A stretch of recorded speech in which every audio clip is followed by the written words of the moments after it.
नुसते भरताच्या अंगावर हाडा असतात, रामाच्या डोक्यावर सोन्याची छत्री, ढसा ढसा भरत रडतो.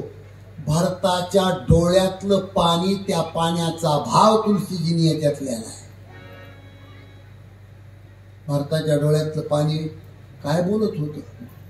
बापरे, काय माझ्या रामदादाच्या राज्याभिषेकाचा आनंद आहे, काय माझ्या अयोध्येतली जनता आज आनंदी आहे, काय लोक गुलाल उधळीतात, बँड वाजतोय, माझ्या रामदादाचा राज्याभिषेक आहे.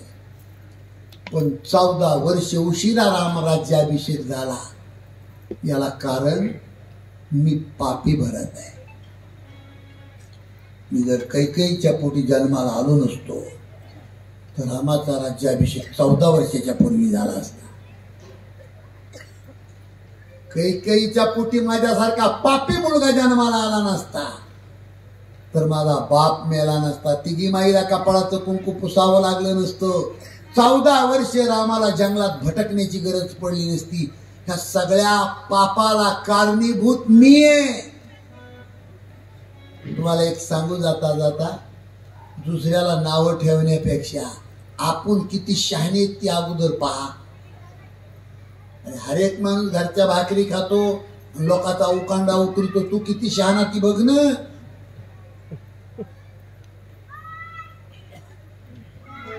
स्वतःचे दोस्त तपासतोय कोण? भरत तपासतो.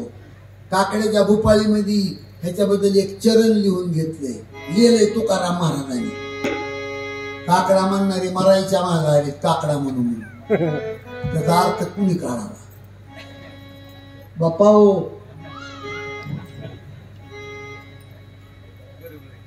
गुणवंत गेलो दोष जाण्यासाठी, माझे मज पोटी बळकत दूषण, माझे मज पोटी बळकत दूषण.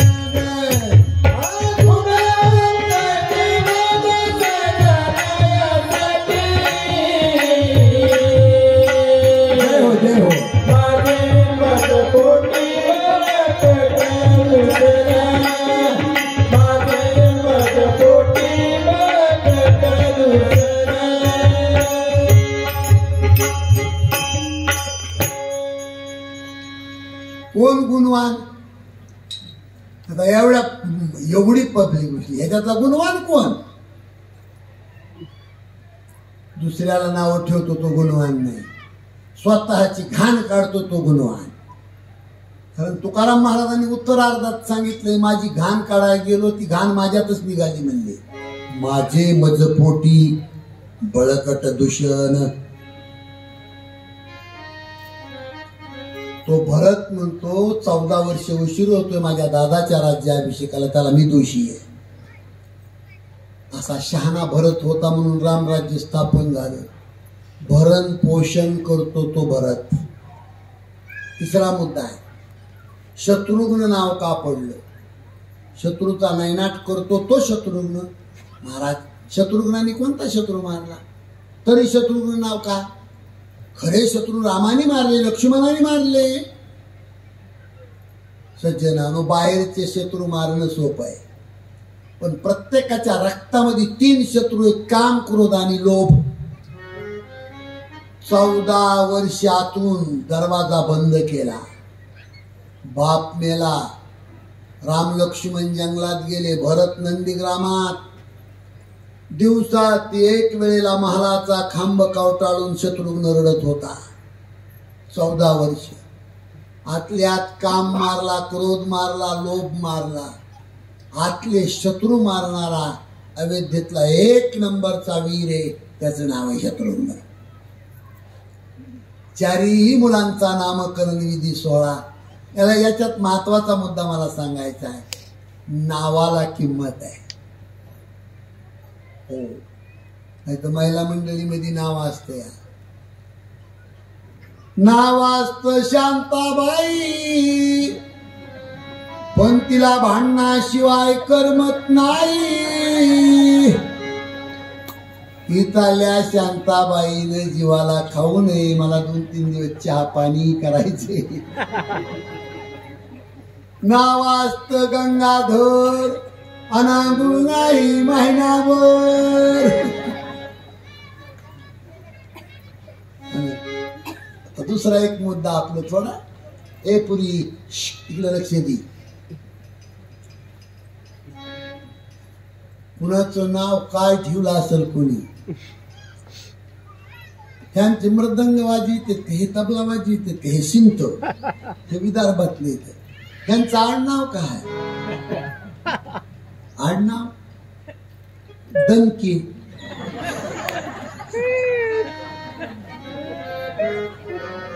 मारित नाहीत कुणाला ते, पण आडनाव दणके.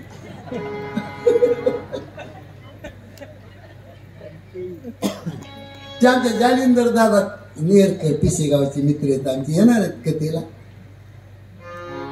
असंच नावाचं निघलं ते म्हणजे महाराज बीडला मध्यवर्ती बँकेमध्ये जुने एक आमचे मित्र होते, त्यांचं आडनाव होतं येडे.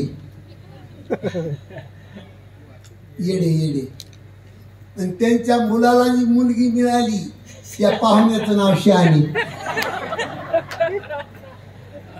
आणि तेजला मोठं लग्न, आणि त्या मोठ्या येशीवर ते बोर्ड छापून लावला, कोणचा?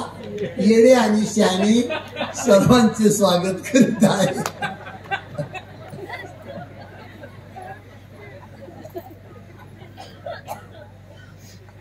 पण शहाण्याने नाव ठेवले असतील राम. जिंतूरला एक तुला सांगतो, मोठा हॉस्पिटल आहे जिंतूरला. लय मी बिचाऱ्याने मेहनत करून बांधले हॉस्पिटल, म्हणजे दवाखाना. पण त्याचं नाव काय वरी? महागाडी हॉस्पिटल. महागाडी कशाला गिराईक जाईल महागाडी.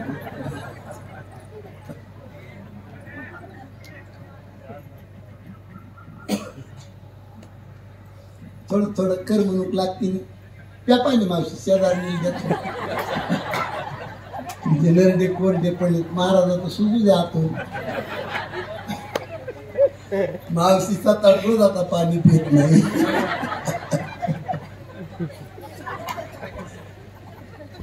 एकदा लक्ष द्या. 4ही मुलांचा नामकरण विधी सोहळा झाला. पाहता पाहता रामाचं वय 5 वर्षाचं झालं. एक दिवशी दशरथ राजे महालात जेवायला येतात. कौशल्या जी, अगं माझ्यासोबत रामाला जेवायला बोलव. कौशल्या माता म्हणल्या तुम्हीच हाक मारा. बाहेर येऊन राजा दशरथाने हाक मारली, रामा ये ना जेवायला, वागा जेवायला ये. राम 5 पाऊल आले, पण बापाने हाक मारली हे कळालं, पटकन माघारी गेले. लहान तोंड करून दशरथ राजे म्हणले, कौशल्या मी हाक मारली तर राम जेवायला येत नाही ग, तो हाक मार. आईची हाक. बाहेर आली कौशल्या माता. राघव, ए राघव, ये ना बाबा, ये जेवायला ये. ठुमुकू ठुमुकू प्रभू चलही पराई, ठुमुकू ठुमुकू प्रभू चलही. उड्या मारीत राम जेवायला आले.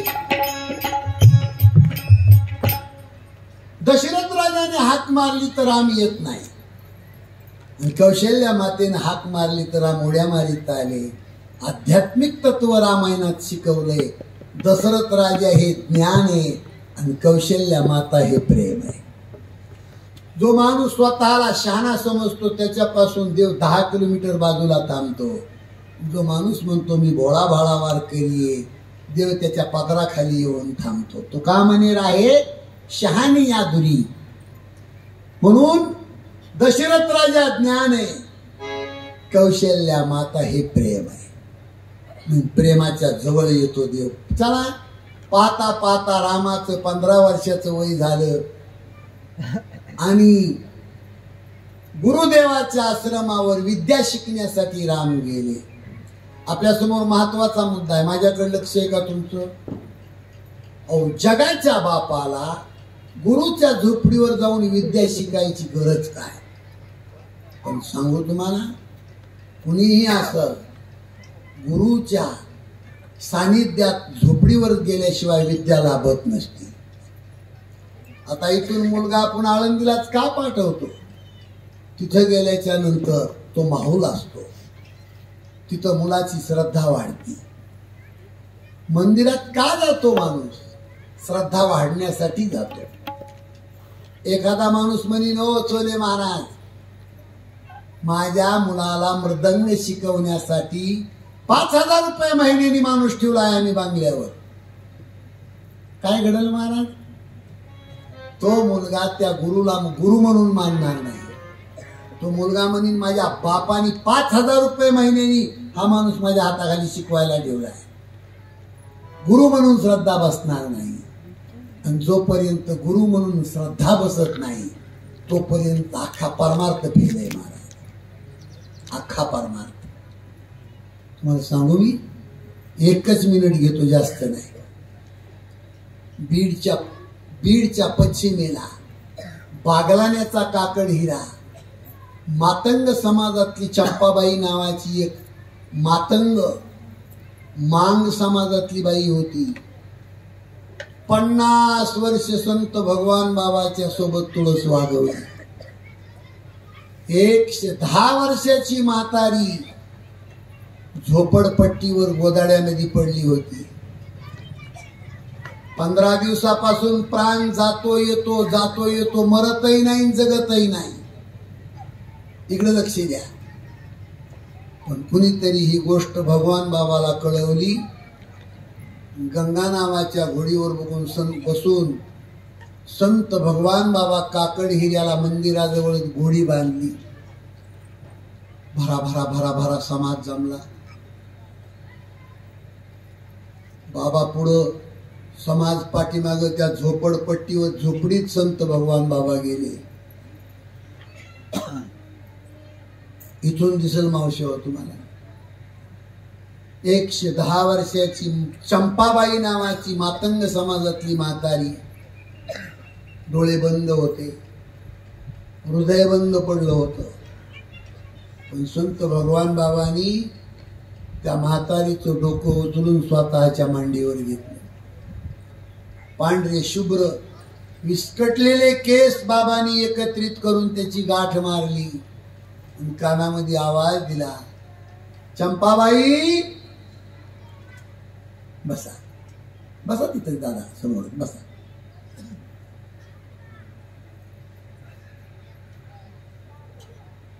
माझ्याकडे लक्ष आहे तुमचं? त्या म्हातारीच्या कानाचा आवाज दिला, चंपाबाई 15 दिवसापासून डोळे बंद होते, ते डोळे उघडले.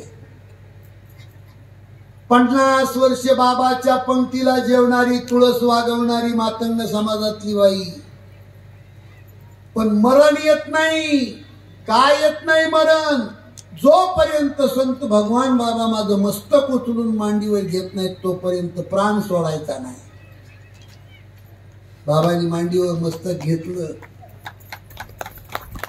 कानात आवाज दिला, चंपाबाई आलोय मी, चंपाबाई गडावरून भगवान बाबा. महाराज बाबाच्या मांडीवर शेवटचा श्वास सोडला. हजारो माणसं भगवान बाबाच्या नावाने उदो उदो करणारे. पण मातंग समाजातली चंपाबाई, तिचा प्राण संत भगवान बाबाच्या मांडीवर जातो. काय सौभाग्य आहे महाराज. साधी गोष्ट ही. कशासाठी सांगितलं मी तुम्हाला? अरे ज्या माणसाची गुरुवर श्रद्धा असेल ना, त्या झोपडीमध्ये तो संत येतोय शेवटला. विसरू नका हे कधीच.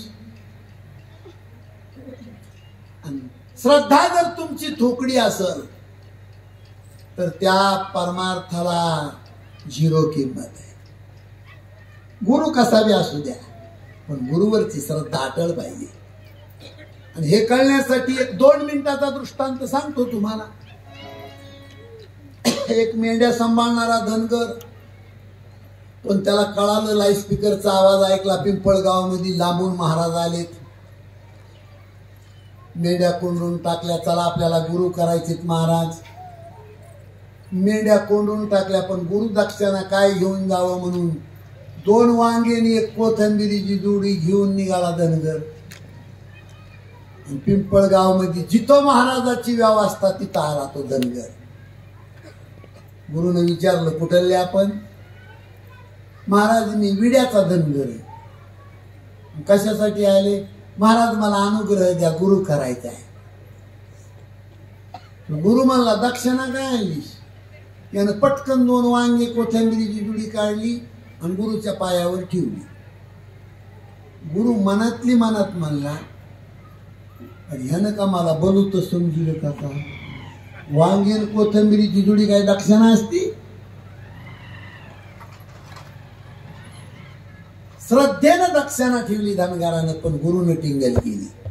ए धनगर दादा, तुझी दक्षिणा अशी ना, तर माझा गुरुमंत्र तसाच आहे. कोणता गुरुमंत्र?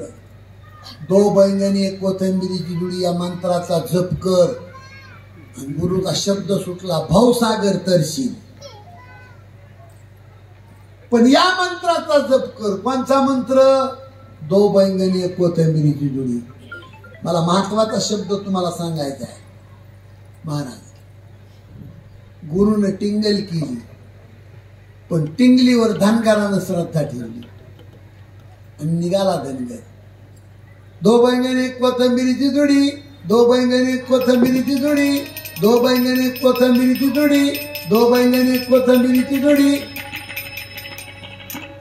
12 महिने जप, जेवताना जप, झोपताना जप, मेंढ्या सांभाळताना जप.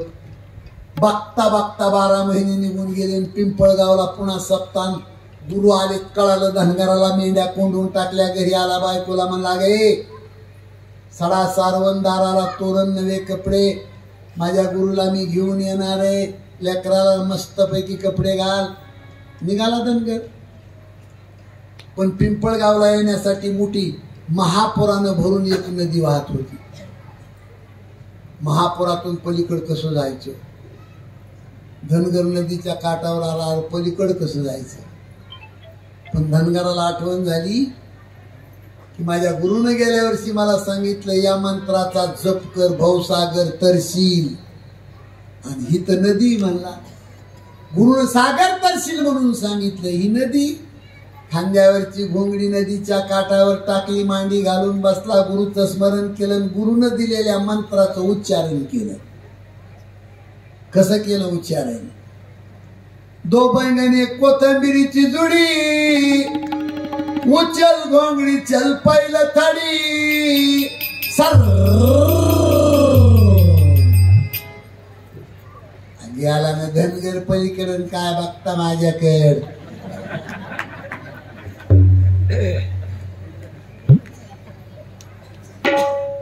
झटकिली घोंगडी, घोंगडी झटकिली, खांद्यावर टाकली ना आला पिंपळगावात.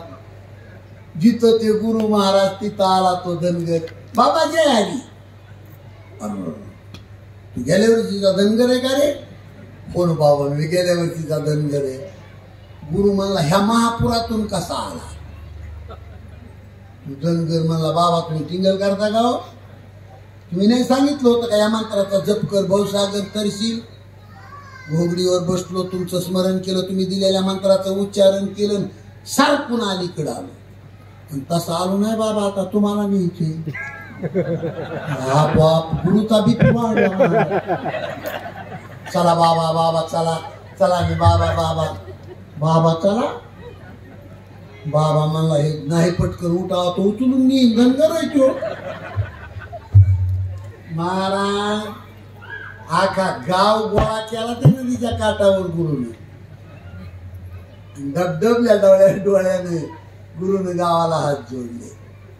आम्ही जातो आमच्या गावा, आमचा राम राम घ्यावा. आजवर होते येणे जाणे, आता नाही कधी येणे. त्याला मरणच दिसत होत.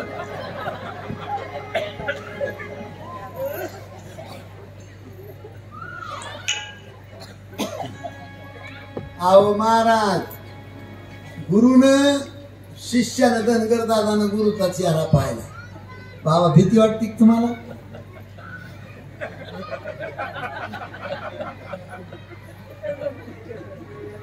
हे चमत्कार आहे म्हणे, धनगराच्या रूपात झाली ना ते काय मला वांगण कोथिंबीर घेऊन. महाराज इकडे लक्ष द्या. आपल्याला हातून करमणूक नाही करायची, महत्वाचं बोलायचं. गुरुच्या डोळ्यातलं पाणी पाहिलं तर धनगर शिष्य म्हणतो, बाबा तुम्हाला भीती वाटते? असा माझ्या मागे अंधारा माझी कंबर.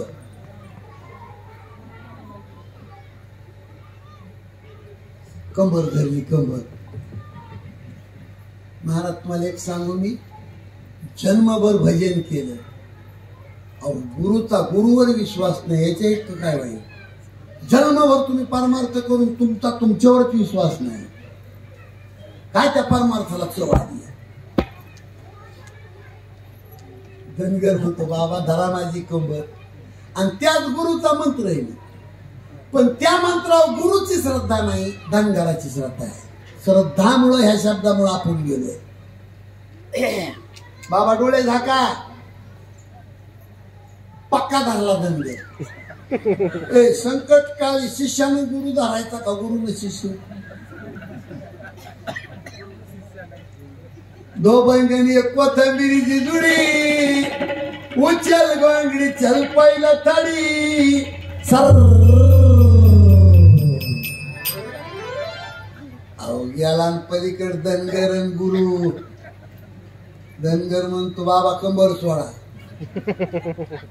बाबा कंबर सोडायच्या अगोदर असा तिरपा बघतो, अलीकडे आलोय का मतीचे. म्हणून बाबानं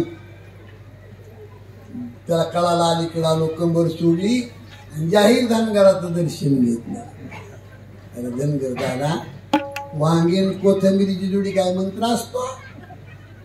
तुझी टिंगल केली मी, पण टिंगलीवर सुद्धा तू श्रद्धा ठेवलीस. तू तरलास याच्यात नवल नाही. तुझा गुरु श्रद्धेपोटी जगाला तारून दाखवलास. तुझ्या भक्तीची मस्ती आहे. जैसी गंगाबाई जैसे जाचे मन, जैसी गंगाबाई जैसे जाचे मन, भगवंत दयाजवाई,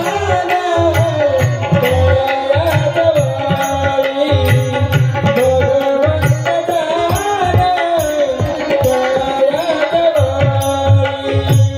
जैसी गंगाबाई जैसे जाचे मन, जैसे गंगाबाई जैसे जाचे मन, भगवंत जय हो.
पंधरा वर्षाचे राम धनुर्विद्यामध्ये निपुण झाले.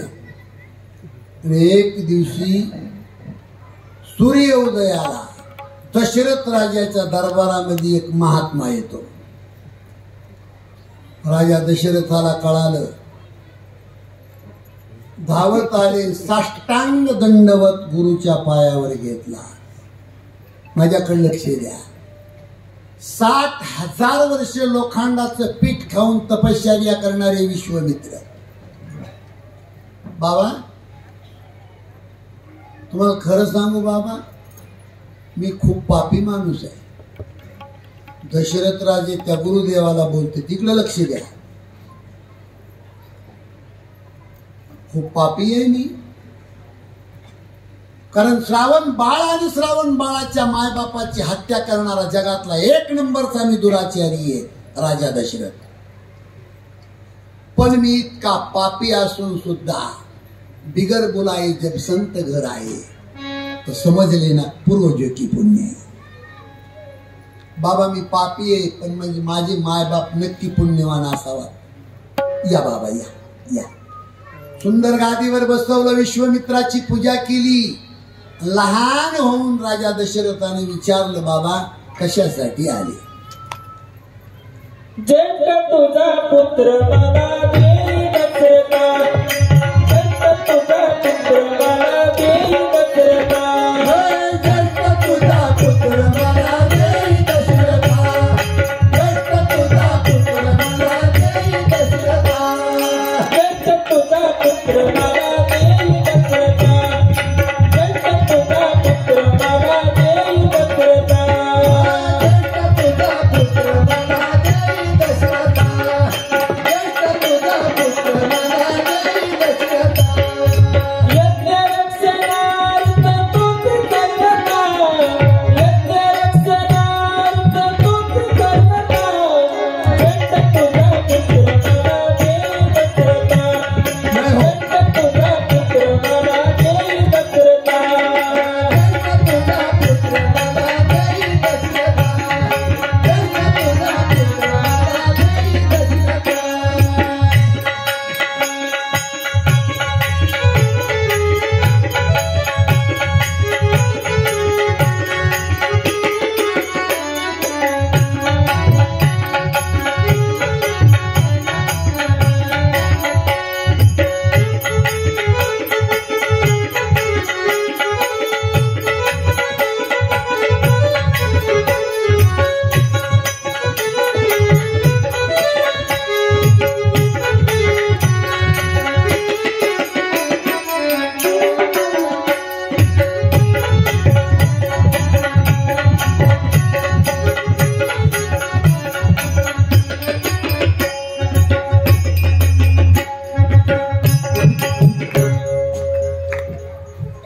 महाराज कशासाठी आले तुम्ही? दशरथ राजाने विचारले. मी राजा या पंचक्रोशीचा आणि इथं राहणाऱ्या माणसाची अडचण दुरुस्त करणं माझा धर्म आहे. बाबा कशासाठी आले? विश्वामित्र म्हणले, राजा माझा यज्ञ राक्षस लोक विध्वंस करतात, त्या यज्ञाच्या रक्षणासाठी रामाचं दान मागायला आलो. बापरे महाराज, भूमी दान मागा, कामधेनू चिंतामणी कल्पतरू. महाराज माझा प्राण मागा, 1 सेकंदात प्राण देतो, पण राम नाही, राम नाही.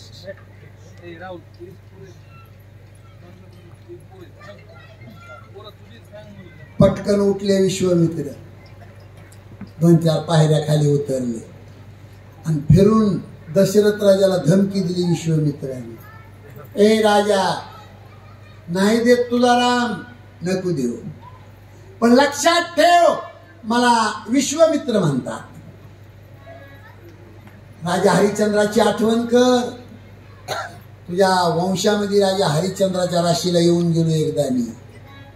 सत्वाचा सागर राजा हरिश्चंद्र, स्वप्नी समग्र राज्य दिले.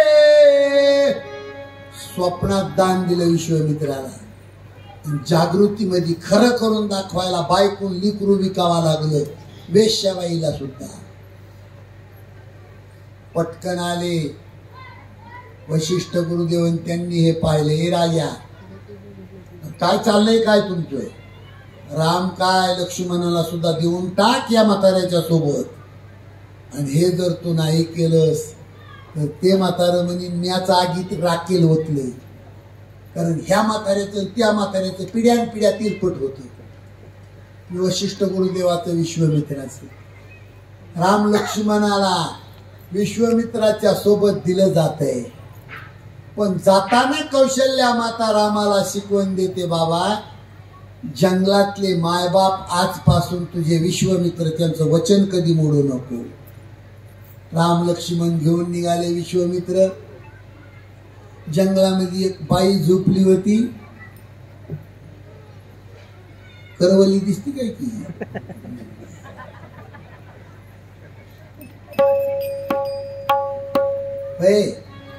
राम लक्ष्मणाला विश्वामित्र घेऊन चालले.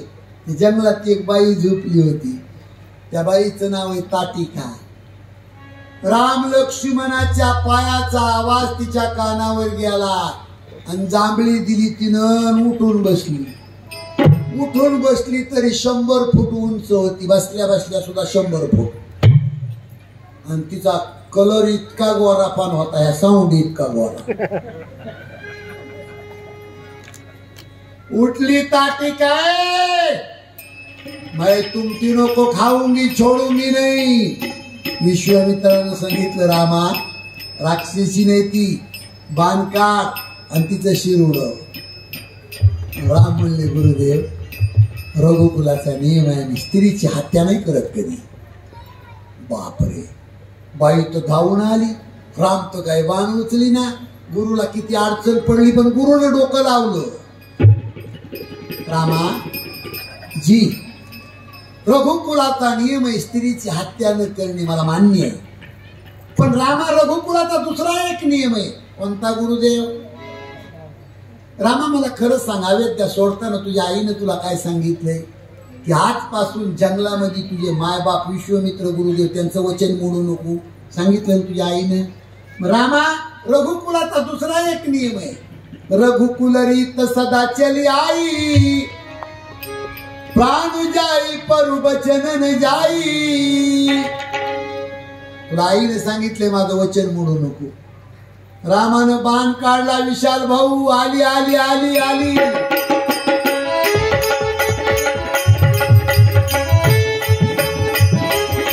ताटिका नावाची राक्षसी डोंगरा एवढी बाई रामावर धावली.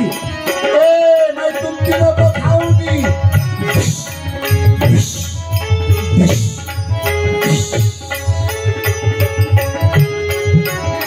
सज्जनानं वेळ कमी असल्यामुळे रामाने बाण चाप्याला लावला. दोरी वळली, बाण सुटला. सुई सुई सुई करत बाण आला आणि ताटिका नावाची राक्षसी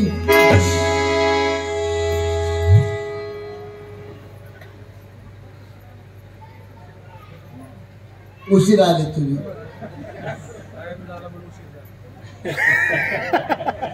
ताटिका मारायला आला ते तरी जमले. ताटिका मारायला बाई मारली. साधकाने प्रश्न विचारला, का हो देवा, राक्षस मारायला आला, अवतार घेऊन देऊन बसला, राक्षसनी मारी. दोन्ही अवतारामध्ये अगोदर राक्षसनी मारल्या देवाने. कृष्ण अवतारात पुतना मारली, राम अवतारात ताटिका मारली. असं का केलं देवानं? देवानं डोकं लावलं. राक्षस मारण्यात वेळ घालण्यापेक्षा राक्षस पैदा होण्याचं ठिकाण आधी देवानं नष्ट केलं.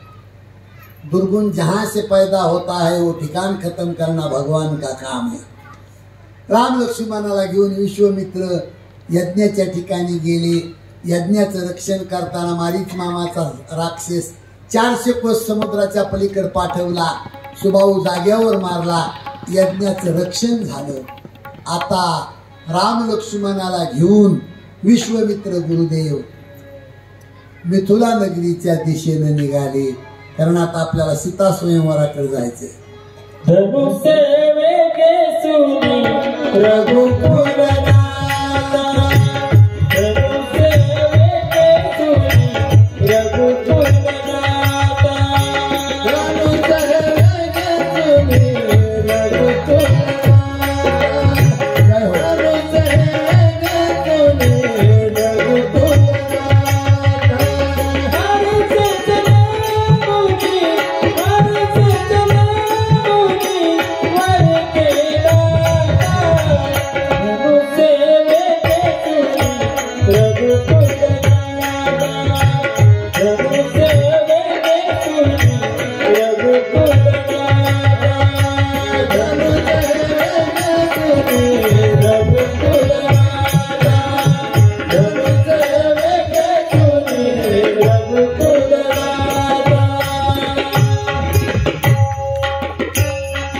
4:07 झाले.